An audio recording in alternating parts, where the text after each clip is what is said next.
드디어 사라의 거짓말이 모두 들통나게 되고 영국의 집에서 쫓겨나게 된 사라의 모습을 볼 수 있었는데요. 사라의 고난과 역경은 거기가 끝이 아니었습니다. 뱃속에 있는 사라의 아이가 영국의 아이가 아니라는 사실을 차건이 알게 되었고, 그 아이가 자신의 아이라는 것을 알게 된 차건은 사라에게 소리치는 모습을 볼 수 있었습니다. 이후 엎친 데 덮친 격으로 조상군은 세종이가 자신의 아이라는 사실을 알게 되었고, 역시나 세종이를 이용해 사라를 협박하는 모습을 볼 수 있었죠. 그렇게 조상구가 영국을 찾아가는 모습이 나오며 47화가 마무리되었습니다. 이후 예고에서는 영국이 세종이가 사라의 아이라는 사실을 알게 되었고, 울면서 영국에게 사죄하는 사라의 모습을 볼 수 있었습니다. 이후 이 기자를 찾아온 기자들을 볼 수 있었고, 이 기자의 집으로 경찰들이 찾아온 장면을 볼 수 있었는데요. 과연 이번에는 이 기자의 도둑질이 밝혀지게 될지 궁금해집니다. 다음 장면에서는 에나킴이 최장암 3기라는 사실을 알 수 있었고, 그 사실을 함께 들은 박수철의 놀란 표정을 볼 수 있었죠. 그리고 차건은 사라를 찾아가 뱃속의 아이를 어떻게 할 것이냐 물었고, 사라는 차건에게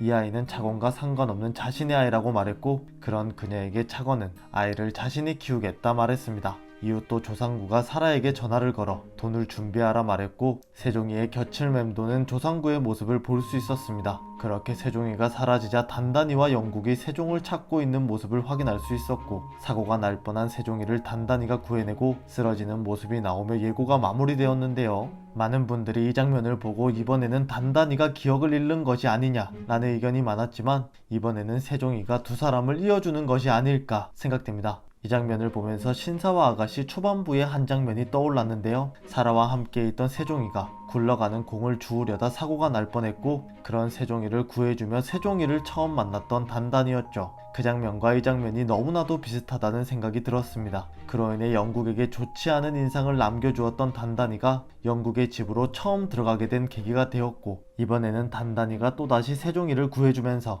멀어지게 된 두 사람을 이어주는 것이 아닐까 생각되었습니다. 세종이를 향해 달려오던 차에 치인 단단이가 쓰러진 장면에서 그렇게 크게 다치지 않은 것으로 보이는 단단이었는데요. 단순한 찰가상을 입고 깨어날 단단이일 것이라 생각됩니다. 이로 인해 영국은 단단이에게 향하는 마음을 부정하지 않고 그녀에게 다가갈 것이라 생각되는데요. 하지만 그런 영국과 단단이에게 넘어야 할 산이 하나 있다는 것을 이번 47화에서 확인할 수 있었죠. 바로 그 산은 제니였는데요. 영국의 기억이 돌아오면서 사라의 거짓말을 모두 알게 된 아이들은 영국에게 다시 단단이와 만나는 것이냐 물었고, 영국은 아이들에게 이제 단단이와는 끝난 사이라고 말하며 다시 만나지 않을 것이라 말하는 장면을 확인할 수 있었습니다. 이후 슬퍼하는 세찬이와는 달리 그것이 맞다라고 생각하는 제니를 볼 수 있었는데요. 13살밖에 차이 나지 않는 단단이를 언니라고 생각하며 엄마의 자리를 대신할 수 있는 사람으로 생각하지 않는 제니였죠. 그렇게 드디어 다시 이어질 것으로 보이는 단단이와 영국의 앞을 제니가 다시 한번 막아서게 되지 않을까 생각되는데요. 이전에도 제니의 닫혀있던 마음을 열었던 단단이었기 때문에 다시 한번 어떠한 계기로 인해 제니의 마음을 돌리지 않을까 생각됩니다. 그게 후반부로 달려가고 있는 지금 두 사람이 이제는 자신들의 마음을 확인하고 이어질 수 있을까요? 그럼 저는 오늘 8시를 애타게 기다리며